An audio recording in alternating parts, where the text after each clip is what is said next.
komandanımıza çatsın. Mənim gözüm budur.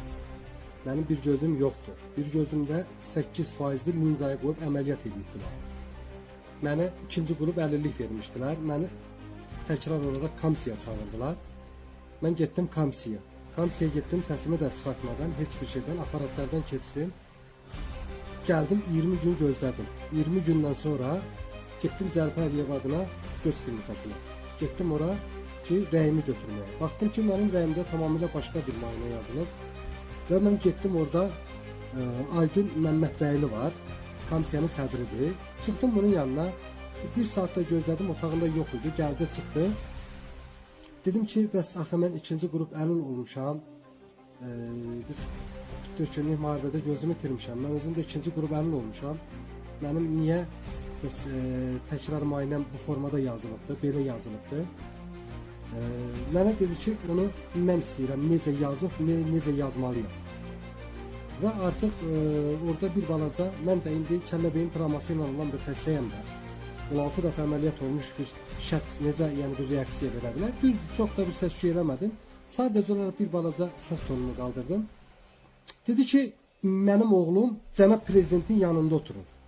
Cənab prezident, istəsəm cənab prezidentin bir dəqiqə özüm yanına gedib səni məhv elətdirərəm. Dedim ki, nə olar ki, cənab prezidentin yanında oturur deyə bizim axı haqqımız, hüququmuz. Dedi ki, mən nə istəyirəm onu deyə bilərəm.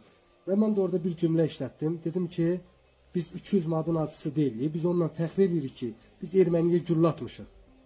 Və orada mənə bir vurğuladı.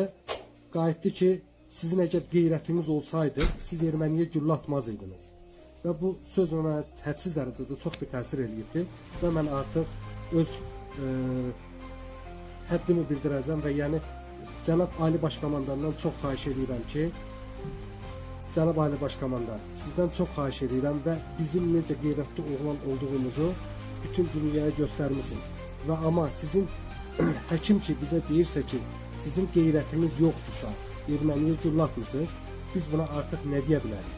Və mən insan hüquqlarında, Ali məhkəmədə, Dünya məhkəməsindən, Cənab prezidentimizdən, Türkiyənin prezidenti Erdoğandan xahiş edirəm ki, və bu həkimin də otağında dediyinə görə kamera var, səs yazan var. Əgər bunun otağında kamerası ilə səs yazanı varsa, çox xahiş edirəm. Artıq dərəcədə xahiş edirəm. Açılsın səs zapısları, qoyulsun ortalığa ki, görsünlər mən yalan danışmıram. Mən ömrü boyu bir hərbiçi olmuşam, atlı döyüşündən belə, amma mən heç vaxt heç kimdən işlə istəməmişəm. Amma sən mənim 4 balam var. Mən də 4 balama görə 3-cü qrupumu da istəmirəm. Yəni mən 3-cü qrupumdan imtina edirəm. Yəni mənim gözüm yoxdur. Bəli, mən peşman deyiləm. Mən vətən üçün döyüşmüşəm, kişiyəm, erməniyə də güllatmışam.